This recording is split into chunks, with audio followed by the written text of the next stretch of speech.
Hey, just want to share a small confession with you guys, especially if you're content creators like myself. I have been making music, videos, etc. on the internet for the past 7 or 8 years at this point.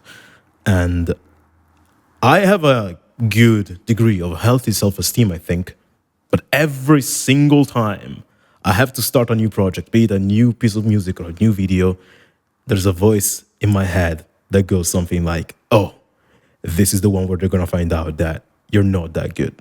This is the one where they're going to find out that you're weird, that you're as clueless as everyone else, that your creative process consists mostly of throwing spaghetti at the wall and seeing what sticks. This is where they're going to find out you're an imposter, that you're not as great as they think you are. And they're all gonna leave you and be disgusted that they ever followed your work. Every single time I start something new, there's that voice of insecurity in my mind. And the reason for it is called imposter syndrome. It's something that every single artist has. Even the one artist that you think is a genius and that you see as a god or a goddess has that issue.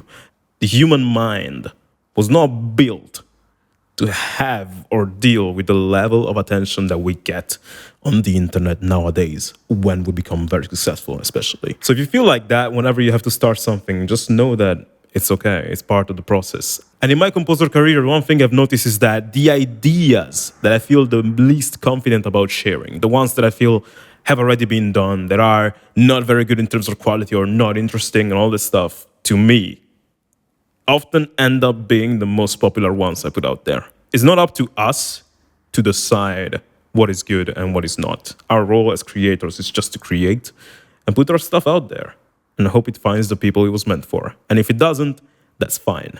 You can republish it another time or you can move on to some other projects, but the outcome of the things you create does not define your self-worth as a human. So when you hear that voice in your head, as you will every single time you create, remember that has nothing to do with you.